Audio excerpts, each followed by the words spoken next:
Lesioning at the dorsal root entry zone aims to decrease the tonigenic input to the segmental motor system.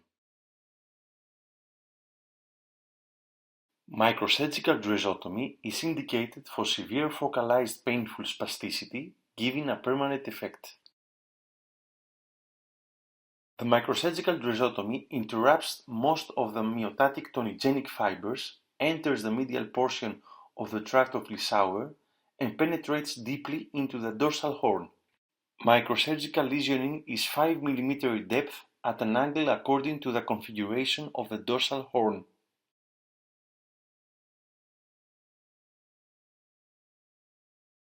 Microsurgical DREZotomy may be an alternative to intrathecal baclofen therapy in severely disabled paraplegic patients, those with complete deficits, especially when they are bedridden.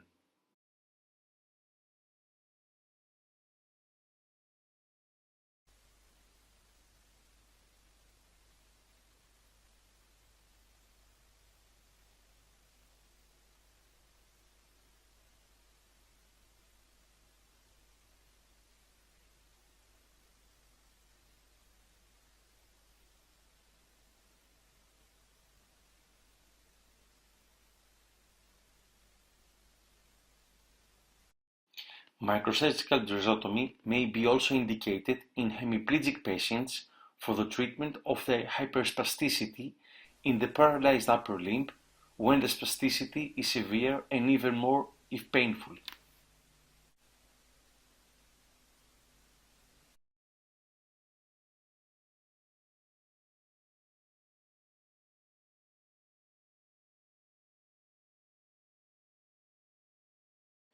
For the cervical DREZotomy technique, patient is installed in prone position with the head and neck in concord position.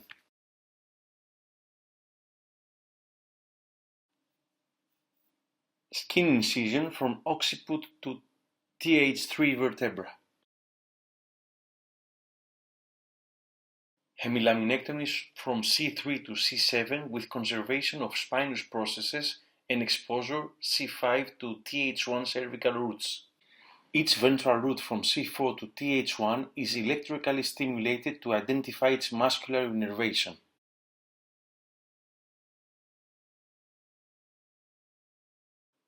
Stimulation of C4 root gives responses of the diaphragm recordable on the anesthesia machine. C5 root for shoulder abduction, C6 for elbow flexion, C7 for elbow wrist extension, and C8 and Th1 roots for the intrinsic muscles of the hand. Here is a left hemilaminectomy from C3 to C7. Stimulation of C4 ventral root provokes recorded disturbances on ventilator machine, particularly on capnography, pressure, and flow due to responses on diaphragm. Tout à fait. Oui, oui. Vous avez des variations de pression? Tout à fait. The rootlets are displaced dorsally and medially in order to access to dorsolateral sulcus, where we proceed to 2 mm deep incision with 35 degrees angle.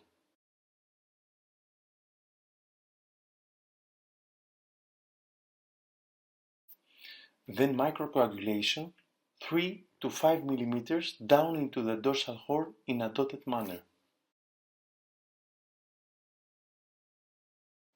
The same technique is followed for C6 root. Dissection,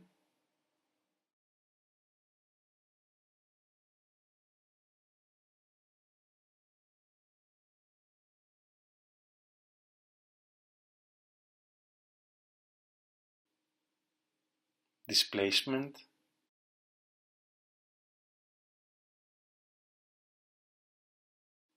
2 mm deep incision, 35 degrees angle.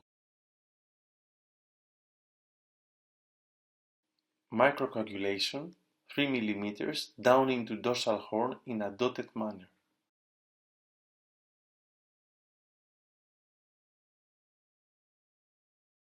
And finally, the dorsolateral sulcus is opened.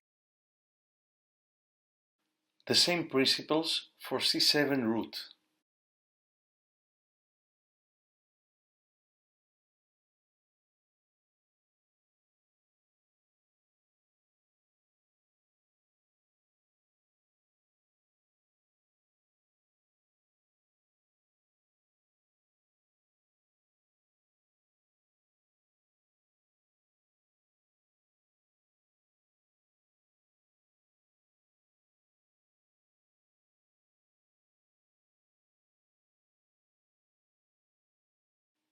The same procedure is continued for C8 and TH1 roots.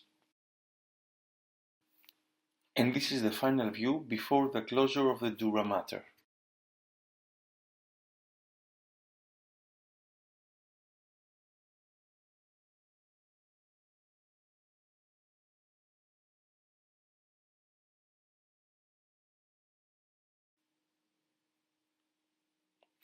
For lumbrosacral DREZotomy technique,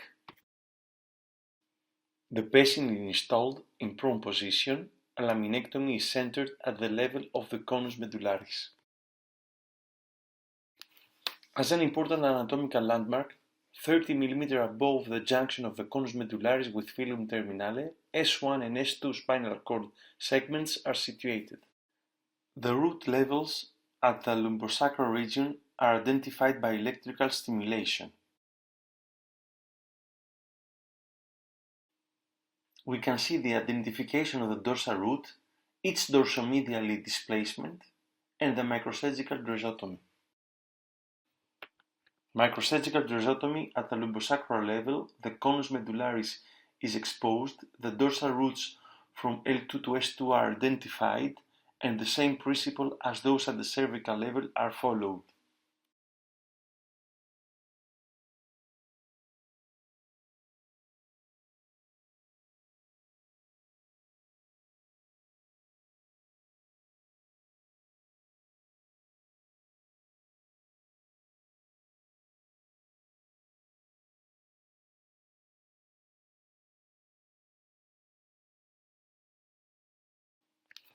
The incision of sulcus is made at an angle of 45 degrees, which is the axis of the dorsal horn at the lumbar and sacral segmental levels.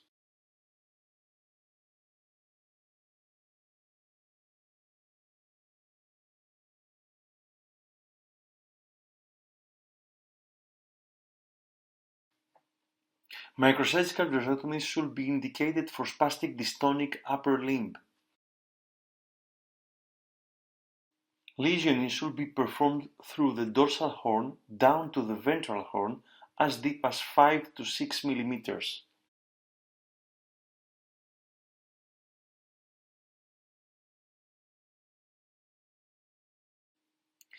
The trajectory of lesioning is obvious on postoperative MRI. Finally, we can observe the postoperative result of microsurgical cervical DREZotomy in a patient with severe spastic hemiplegic upper limb associated with disabling dystonia.